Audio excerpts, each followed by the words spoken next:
over the main road network. And therefore, much of our fighting, many of the battles, were to gain control of major road networks. Well, the Germans really respected the unit as the Canadian soldier, as a good fighting soldier, and especially we had the name of the Ladies from Hell, the battalion, and this was created at the beginning of the First World War, and it carried on into this one. And some of the old timers in the German army brought that name back to light. This is what we were called, the Ladies from Hell. The first prisoners we took, they mentioned that they were told not to be taken prisoner by Canadian soldiers because they were all Indians and they would scalp them. When you have a family that sleep together and eat together and fight together, you have a real group there that you're very, very proud of. Quite a familiar name, the Ladies from Hell. I presume it's something they'll never forget because they had the same in the First World War as they've had in the Second. And we made sure that they remembered it, too. It was a compliment.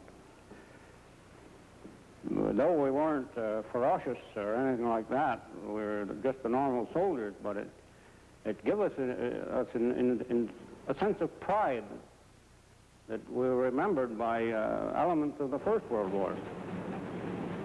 The Dieppe raid of August 1942 provided the first opportunity to test their training as an invasion force. In all, 5,000 Canadians took part. The Black Watch detachment seemed dogged by bad luck from the start. The enemy was alert and waiting. Casualties were severe in all units taking part. The Black Watch suffered a combination totaling 60% casualties. The raid considered a failure. It was a dark day for the Canadians.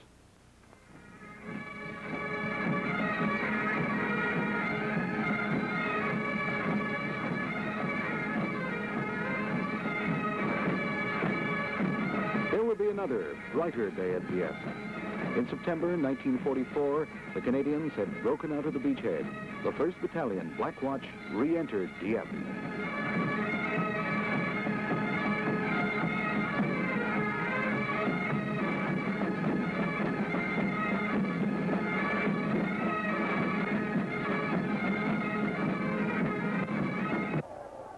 It was all just part of a sweep across northwest Europe.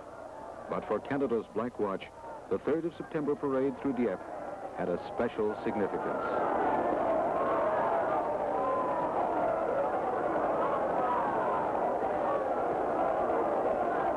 We were unlucky enough to have the highest casualties of any battalion, any infantry battalion in the Canadian Army.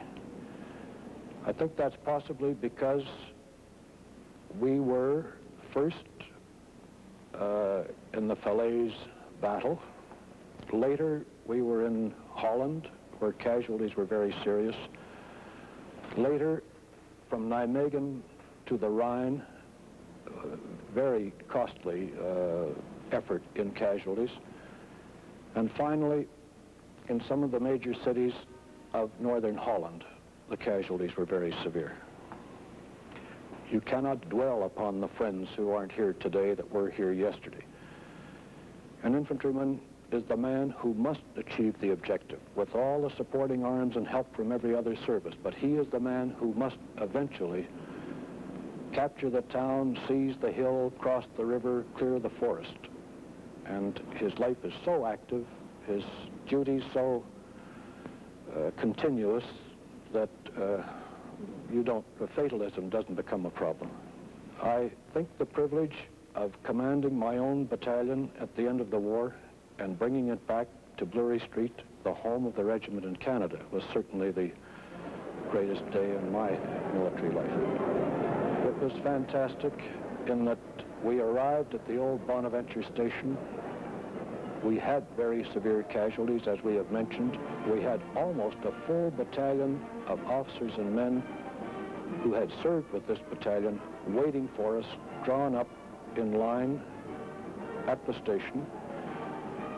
The city virtually shut down for the day. Offices were closed.